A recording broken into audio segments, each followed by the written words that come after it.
பரிசுத்த நாமத்திற்கு மகிமை உண்டாவதாக. இந்த அருமையான தருணத்தில் கிறிஸ்து நாமத்தினாலே உங்களை சந்திப்பதில் மிகுந்த மகிழ்ச்சி அடைகிற ஒரு காரியத்தை குறித்து தியானிக்க போகிறோம். சங்கீதம் 103:10 வசனம் வாசிக்கலாமா? அவர் நம்முடைய பாவங்களுக்கு தக்கதாக நமக்கு செய்யாமலும் நம்முடைய அக்கிரமங்களுக்கு தக்கதாக அவர் நமக்கு சரி கட்டாமலும் இருக்கிறார். ஆமேன். ஹல்லேலூயா. கர்த்தருடைய பிள்ளைகளே, இந்த நாள்ல அவர் எப்படிப்பட்ட தகப்பனா? நம்முடைய பாவங்களுக்கு தக்கதாக செய்யல, அக்கிரமத்துக்கு சரி கட்டல. இன்னைக்கு யோசிச்சு பாருங்களேன். ஒவ்வொரு மனுஷனும் கர்த்தரண்டை வருவதற்கு முன்பாக, இல்ல கர்த்தரண்டை வந்த பிறகு கூட செய்கிற பாவங்கள், செய்து கொண்டிருக்கிற பாவங்களுக்கு தக்கதாக நமக்கு பனிஷ்மெண்ட் கொடுக்கணும்னா என்ன ஆகும்னு யோசிச்சு பாருங்க. அக்கிரமம் பண்றோம் இல்லையா? அக்கிரமம், பாவனா என்ன அப்படின்னு முதல்ல பாத்தீங்கன்னா, பாவம் அப்படி என்பது கர்த்தருக்கு பிரியமற்ற காரியம்லாம் பாவம். இன்னும் சிம்பிளா சொல்லலாம், சுபாவமே பாவம். சுபாவத்துல இருக்கிற சூவை எடுத்துட்டீங்கன்னா பாவம். அப்ப நம்முடைய மாம்சமா நம்ம வாழறோம் பாருங்க, அதுவே பாவம். ஆண்டவர் சொல்றார், அந்த மாதிரியான கர்த்தருக்கு விரோதமாய் செயல்படுகிறதான காரியங்கள் பாவம் அப்படின்னு சொல்லப்படுகிறது. சரிங்களா? இன்னொன்னு அக்கிரமம் அப்படின்னா அதுக்கு அடுத்த ஸ்டெப்பு. ஆமா, பாவம் தெரிஞ்சு செய்வன் தான் அப்படின்னு அடமண்டா செய்யற பாருங்க, அதுதான் அக்கிரமம். அப்ப ஆண்டவர் சொல்றாரு, இதுக்கு சரியா நான் செய்யல, இதுக்கு நான் உனக்கு சரி கட்டவும் இல்லை, அதுதான் கர்த்தர் அப்படிங்கிறார். சங்கீதக்காரர் ரொம்ப தெளிவா சொல்றான். இன்னைக்கு நம்ம ஒரு விஷயத்த யோசிப்போமே. ஒரு தாய், நீங்க எப்படி உங்க பிள்ளைய பாக்குறீங்க? ஒரு வயசு பிள்ளை எப்படி பாப்பீங்க? அது பாட்டில உடைக்கும், வீட்டுக்குள்ள மண்ணை கொண்டு வந்து கொட்டும், அது அழுக்காகும், நல்லா குளிப்பாட்டி வைப்பீங்க. திடீர்னு பார்த்தா உள்ள போயிட்டு இருக்கிற எல்லா திங்ஸையும் மேல கொட்டிக்கிட்டு வரும். இதெல்லாம் பார்த்திருக்கீங்களா? ஆனா என்ன செய்ய மாட்டீங்க நீங்க? அது என் பிள்ளையே இல்ல அப்படின்னு தூக்கி பக்கத்து வீட்டுல கொடுக்க மாட்டீங்க. காரணம் என்ன? அது நீங்க பெத்த பிள்ளை. அப்படிதான் ஆண்டவர் உங்களை பாக்குறாரு. இன்னும் ஒரு படி மேல நம்ம யோசிச்சு பார்க்கலாமா? இது பாவம் கூட வச்சுங்க. அக்கிரமம் இதுக்கு ஒரு படி மேல.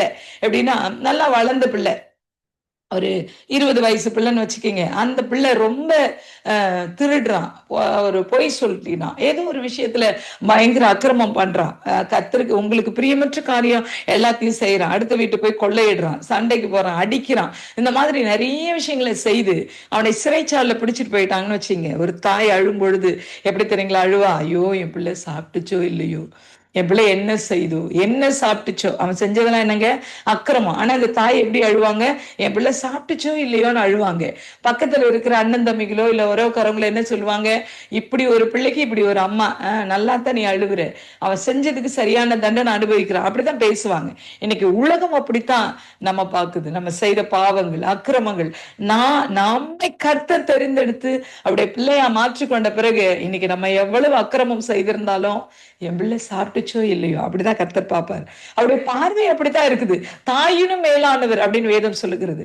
அப்படிதான் பார்ப்பார், அப்படிதான் விரும்புவார். இப்படிப்பட்ட காரியத்தை தான் கர்த்தர் செய்வார். ஆனா என்ன நினைக்கிறார் அப்படின்னா, என்ன போல அவன் மாறுவான், என்ன போல அவங்க மாறுவாங்க அப்படின்ற நோக்கத்தோடு, பார்வையோடு தான் அவர் பார்த்துட்டு இருக்காரு. ஆமீன். நாம எப்படி பாக்குறோம்னா, என் பிள்ளை சாப்பிட்டுச்சாங்கிறது மட்டும் தான் பாக்குறோம். ஆனா கர்த்தர் ஒரு ஸ்டெப் தாண்டி என்ன மாதிரி அவனை நான் மாத்துவேன் அப்படிங்கிற அந்த கரிசனையோடு பார்க்கிறார். ஆமீன். ஹல்லேலூயா. கர்த்தருடைய பிள்ளைகளுக்கு அப்படித்தான் இந்த இன்னைக்கு ஆண்டவர் அப்படிப்பட்ட இருதயத்தோடு இருக்கிறார். 9வது வசனம் சொல்லுகிறது, அவர் எப்பொழுதும் கடிந்து கொள்ளார், என்றென்றைக்கும் கோபம் கொண்டிருக்கிறார். ஆமீன். நம்ம என்ன செஞ்சாலும் அவரை கடிந்து கொள்ளுதனோ கோபமோ நம்மளை அழிக்கத்தக்க அளவு கொண்டு போகிறார். நோவா பேழையில இருந்த போது நோவா காப்பாற்றப்பட உலகமே அழிஞ்சு போச்சு. அது பயங்கர கோபம். ஆனா கர்த்தர் அதை பார்த்துட்டு சொல்றேன், இனி நான் இப்படி நான் பூமியை என்ன செய்ய மாட்டேன், ஜலத்தினால் அழிக்க மாட்டேன் அப்படின்னு சொன்னார் பாருங்க.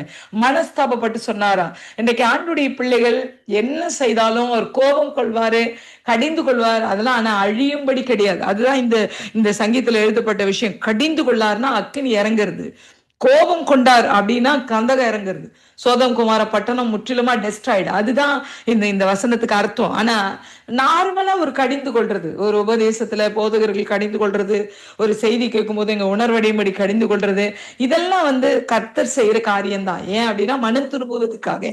ஆனா இந்த கடிந்து கொள்ளுதல்னா அந்த கடைசி நாட்கள்ல வருகிற கோபம், அந்த கோபத்தை ஆண்டவர் என்ன செய்ய மாட்டாரா, நம்ம மேல அனுப்ப மாட்டார் அப்படின்னு சொல்லுது. ஏன்னா அந்த கடைசி நிமிஷத்துக்காக காத்திருக்க தெய்வ பிள்ளையே, நம்முடைய பாவங்களில், நம்ம அக்கிரமங்களில் மனம் திரும்ப வேண்டும் என்று கர்த்தர் எதிர்பார்க்கிறார். அந்த மனம் திரும்புதல அவர் வாஞ்சிக்கிறார். திரும்ப அவர் சமூகத்துக்கு ஓடி வந்துட மாட்டோமா அப்படின்னு காத்து கொண்டு இருக்கிறனால இன்றைக்கு அந்த நல்ல தெய்வத்தை நம்ம ஸ்தோத்திரம் பண்ணுவோம். நம்ம பாவத்துக்கு, நம்ம அக்கிரமத்துக்கு அவர் தண்டனை கொடுத்திருந்தா நம்ம இன்னைக்கு உயிரோடு இருந்திருக்க மாட்டோம். ஆனா கர்த்தர் மன்னித்து நம்ம ஏற்றுக்கொண்டாரே, அது கர்த்தருக்கு ஸ்தோத்திரம் பண்ணணும். ஜெபிக்கலாமா? நல்ல தெய்வமே, இந்த நாள்ல கர்த்தர் எங்க கூட பேசியிருக்கீங்க. இந்த வார்த்தைக்காக நன்றி அப்பா. பரிசுத்த ஆவியானவருடைய மகிமை எங்க மத்தியில் சூழ்ந்து கொண்டு இருக்கிறதற்காக ஸ்தோத்திரம். ஆண்டவரே, இந்த சத்தியத்தை நீங்க எங்களோடு பேசியிருக்கிறீங்க. எங்களை ஆண்டவரே அழிக்காமல் எங்களை ஜீவனோடு வைத்து ஜீவனுள்ள ஒரு தேசத்துல கொண்டு போவதற்காக எங்களை நடத்துறீங்களே, அதற்காக ஸ்தோத்திரம். இதை கேட்க போகிற ஒவ்வொரு பிள்ளைகளும் ஆசீர்வதியும். இயேசு நாமத்தில் பிதாவே, ஆமென். God bless you all.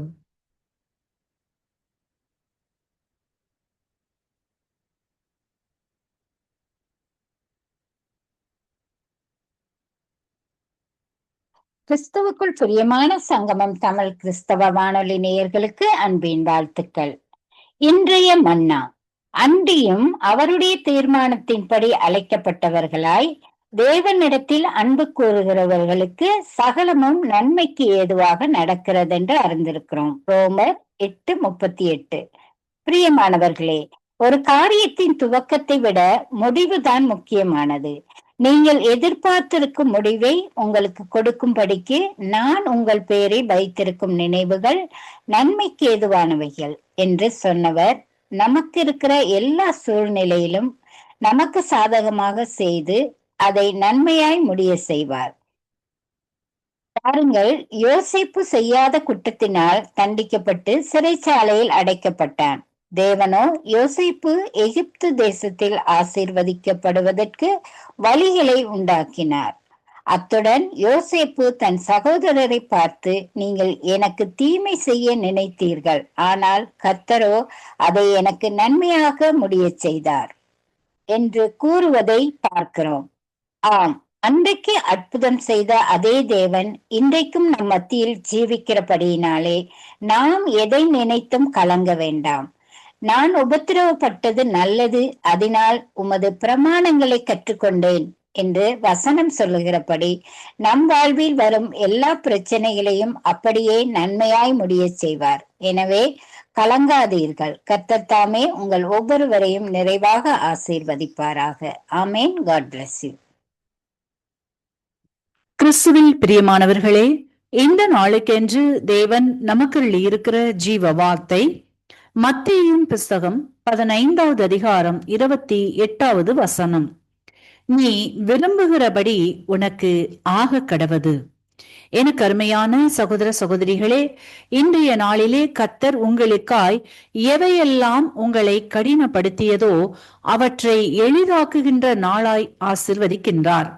இதுவரையில் நீங்கள் கடந்து வந்த சூழ்நிலைகளில் காணப்பட்ட போராட்டங்கள், பிரச்சனைகளில் மீள முடியாமலும் தோல்விகளையும் நஷ்டங்களையும் அவமானங்கள், நிந்தைகள், குழப்பங்கள், பிரிவினைகள், கசப்புகள் போன்றவற்றில் போராடி கொண்டும் இவைகளிலிருந்து விடுதலை வேண்டி தெய்வ சமூகத்தில் நீண்ட நாட்களாய் ஆத்துமாவிலே நொறுங்குண்டவர்களாய் விடாய்த்து போய் சோர்வுற்று இருக்கிறவர்களே, இன்றைக்கு உங்களை பார்த்துதான் கர்த்தர் சொல்லுகின்றார், நீ காற்றையும் காண மாட்டாய், மழையையும் காண மாட்டாய், ஆனாலும் உன் பள்ளத்தாக்கான சூழ்நிலைகள் யாவையும் நான் மாற்றுவேன், ஆசிர்வாதங்களால் நிரப்புவேன் என்கிறார். நீண்ட நாட்களாய் எவைகளுக்காக போராடி ஜெபித்தீர்களோ அவைகள் உங்கள் பார்வைக்கு முடியாததாக காணப்பட்டாலும் கர்த்தரின் பார்வைக்கு அது அற்ப காரியம். ஆகவே இன்றைக்கு உங்களின் ஜெபங்கள், காரியங்கள் எதுவாக இருந்தாலும் அவற்றை ஜெயமாக மாற்றி தந்து ஆசிர்வதிக்கின்றார். தேவனால் கூடாத காரியம் ஒன்றுமில்லை என்பதை விசுவாசியுங்கள், ஆசிர்வாதங்களை பெற்றுக்கொள்ளுங்கள். இன்றைக்கும் கர்த்தர் உங்கள் வாழ்க்கையில் ஆச்சரியமான வழிகளில் நடத்தி நம்ப முடியாத நன்மைகளை செய்து உங்களை ஆசிர்வதிக்கிறதை குறித்து தியானிப்போம். பார்க்கலாம். 2 ராஜாக்களின் புஸ்தகம் 3வது அதிகாரத்தை நாம் வாசிக்கையில், அங்கே 3 ராஜாக்களும் தங்களுக்கு எதிராக எழும்பின மோவாபியரை முறியடிக்கவும் தங்கள் தேசங்களை காப்பாற்றும்படியாகவும் ஆலோசனைகளை கேட்பதற்கு தீர்க்கதரிசியாகிய எலிசாவின் இடத்திற்கு புறப்பட்டு போகிறார்கள். போகிற பாதையோ வனாந்தரமாக இருப்பதினால் அநேக உபத்திரவங்களை, பாடுகளை சந்திக்க நேரிடுகிறது. தங்களுக்கும் மிருக ஜீவன்களுக்கும் தண்ணீர் இல்லாமல் போகிறது. அடுத்து பிரச்சனைகளை கடந்து எலிசாவின் இடத்துக்கு போகிற பொழுது எலிசா அந்த வனாந்தரத்திலே அவர்களும் மிருக ஜீவன்களும் அவர்கள் பிழைத்திருக்கும்படி வாய்க்கால்களை வெட்ட சொல்லுகின்றார். காற்றும் மழையும் பெய்யாத, எதிர்பார்க்க முடியாத வனாந்தரத்தில் 3 ராஜாக்களும் தீர்க்கதரிசியின் வார்த்தைக்கு கீழ்ப்படிந்து வாய்க்கால்களை வெட்டினார்கள். வாய்க்கால்கள் தண்ணீரால் நிரம்பிற்று.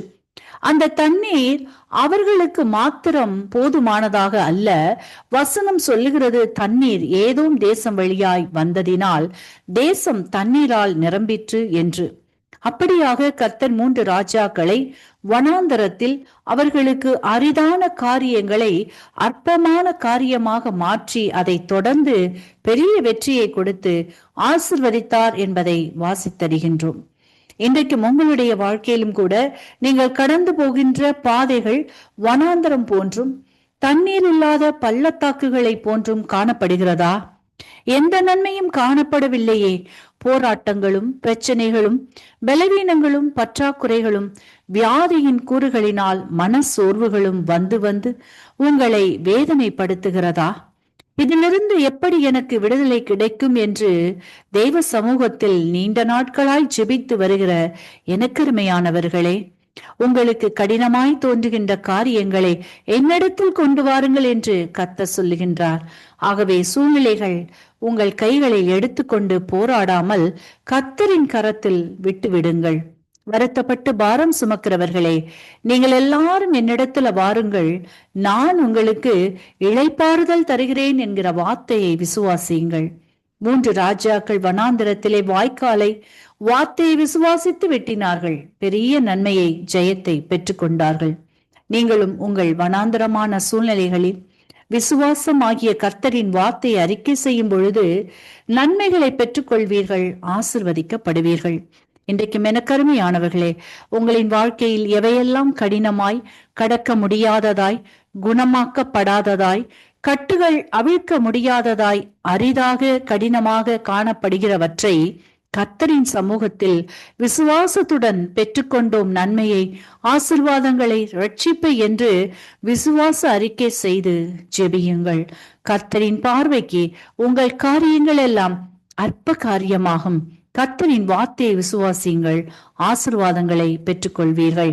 இன்றைக்கும் இந்த வார்த்தைகளை கேட்டுக்கொண்டிருக்கின்ற உங்களில் யாரேனும் உங்களின் பாவங்களுக்காக கல்வாரி சிலுவையில் மரித்து உயிர்த்தெழுந்த இயேசுவை அறியாமலும் விசுவாசியாமலும் இருப்பீர்களானால் இன்றைக்கு உங்களை ஒப்புக்கொடுங்கள், விசுவாசியுங்கள்.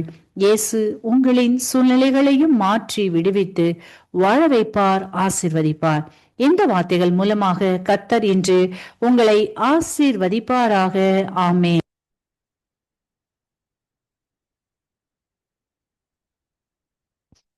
கிறிஸ்துவுக்குள் அன்பான அன்பு உள்ளங்களை மீண்டுமாய் ஒரு புதிய வாக்குத்தத்தத்தோடு இந்த காலை வேளையிலே உங்களை நான் சந்திப்பதில் நான் மிக்க மகிழ்ச்சி அடைகிறேன். இந்த நாளிலும் 26ஆம் தேதி 10வது மாசம் 2025வது ஆண்டு, இந்த மாசத்தினுடைய கடைசி ஞாயிற்றுக்கிழமையாக இந்த நாட்களில் இருப்பதனால் கர்த்தருக்கு மகிமை உண்டாவதாக.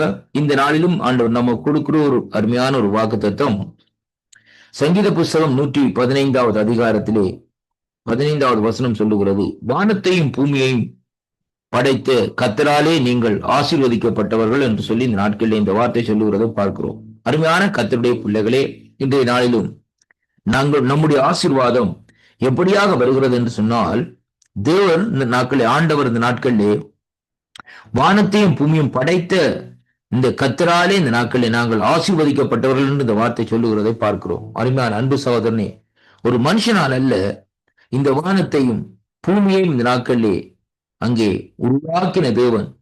He is a creator. அவருடைய உருவாக்குதல் இந்த நாட்களிலே எப்படியாக இந்த நாட்களிலே இருக்கிறது.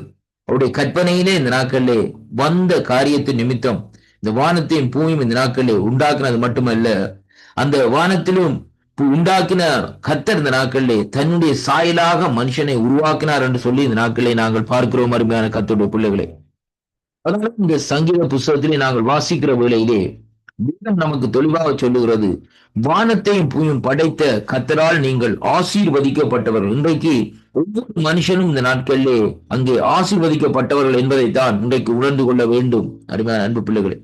ஆனால் தேவனால் ஆசீர்வதிக்கப்பட்டிருக்கிறோம். அந்த ஆசீர்வாதத்தை நாங்கள் சுதந்திரித்துக் கொள்வதற்கோ அல்லது இந்த நாட்களில் சில வேளைகளில் அந்த ஆசீர்வாதத்தை நாங்கள் பெற்றுக் கொள்வதற்கோ சில காரியங்கள் நம்முடைய வாழ்க்கையிலே தடையாக அந்த நாட்களில் இருக்கிறதை அங்கே காணக்கூடியதாக இருக்கிறது.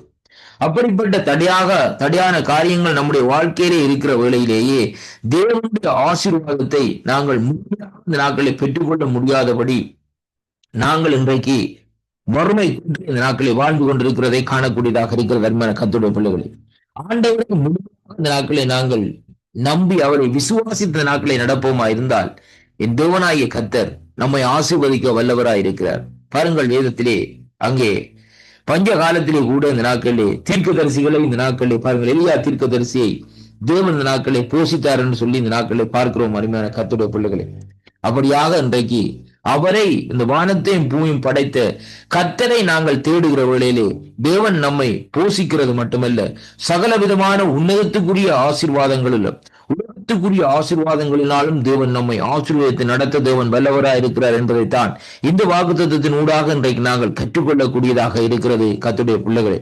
அதனாலே அருமையான கர்த்தருடைய பிள்ளைகளே, நாங்கள் முதலாவது யாராலே ஆசீர்வதிக்கப்பட்டிருக்கிறோம் என்பதை உணர்ந்து கொள்ள வேண்டும். மனுஷனால் ஆசீர்வதிக்கப்படுகிறதில்லை. மனுஷனுடைய ஆசீர்வாதங்கள் சில மணி நேரங்கள், சில நாட்கள், சில மாதங்கள், அப்படியாக அந்த நாட்களில் இருக்கும். ஆனால் இந்த வானத்தையும் பூமியும் படைத்த கர்த்தர் நம்மை ஆசீர்வதிப்பார் என்றால் நம்முடைய ஜீவனுள்ள நாட்கள் எல்லாம் அந்த ஆசீர்வாதம் நன்மையையும் கிருபையும் இந்த நாட்களை நமக்கு அளித்துக் கொண்டிருக்கிறதை அங்கே காணக்கூடியதாக இருக்கிறது. அருமையான கர்த்தருடைய பிள்ளைகளே, அதனாலே இந்த ஜீவனுள்ள தேவனாகிய கர்த்தரிடத்திலிருந்து பெற்ற அந்த ஆசீர்வாதத்தை நாங்கள் வீணாக்காதபடி இந்த நாட்களே அவரை இன்னுமாய் துதித்து அவருடைய நாமத்தை இன்னுமாய் மகிமைப்படுத்துகிற வேளையிலே தேவன் இன்னுமாய் அபரீத விதமாய் எங்களை ஆசீர்வதிக்க தேவன் வல்லவராயிருக்கிறார் என்று சொல்லி இன்றைக்கு நாங்கள் பார்க்கிறோம். இன்றைக்கு அருமையான அன்பு சகோதர சகோதரியே, சிலருடைய வாழ்க்கையை எடுத்து பாருங்கள். அவருடைய வாழ்க்கை எவ்வளவு நெருக்கமான சூழ்நிலையிலே நெருக்கமான காரியத்திலே அவர்கள் வாழ்ந்தாலும் ஆனால் தேவனுடைய ஆசீர்வாதத்தை பெற்றவுடனே அவர்கள் எப்படியாக வாழுகிறார்கள் என்பதைத்தான் இன்றைக்கு நாங்கள் காணக்கூடியதாக இருக்கிறது. அருமையான கர்த்தருடைய பிள்ளைகளே, அவருடைய வாழ்க்கையிலே சந்தோஷம் இருக்கிறது, சமாதானம் இருக்கிறது. அருமையான கர்த்தருடைய பிள்ளைகளே, நோயில்லாதபடி குறைபெற்றவர்களாய் இந்த நாட்களை வாழ்ந்து கொண்டிருக்கிறார். அதைத்தான் இந்த வார்த்தை சொல்லுகிறது, ஆசீர்வதிக்கப்பட்ட வாழ்க்கை என்று. அருமையான அன்பு சகோதரனே, அந்த ஆசீர்வாதத்தை நீங்கள் சுதந்திரித்துக் கொள்ள வேண்டுமா இருந்தால் இந்த வாக்குத்தத்தங்களை கேட்கிற ஒவ்வொருவரும் ஆண்டவராகிய இயேசு கிறிஸ்துவை சொந்த இரட்சகராக ஏற்றுக்கொள்ளுங்கள். அப்படியாக அவரை நீங்கள் ஏற்றுக்கொள்ளுகிற வேளையிலேயே வானத்தையும் பூமியும் படைத்த கர்த்தராலே நீங்கள் ஆசீர்வாதத்தை சுதந்திரித்துக் கொள்ளுவீர்கள். இன்றைக்கு ஆசீர்வாதம் இல்லை என்று அழுது கொண்டிருக்கிற அன்பு சகோதரனை சகோதரியே, நீ எந்த நிலையில் இருந்தாலும் ஒரு விசை நீ இருக்கிற இடத்திலே முழங்கால் படியிட்டு, கர்த்தாவே நான் உம்மண்டையிலே நான் வந்து சேர்ந்தேன், நீரே எனக்கு தஞ்சம், நீரே எனக்கு தெய்வம் என்று சொல்லி இந்த நாட்களே நீ அவரை நோக்கி விண்ணப்பம் பண்ணு.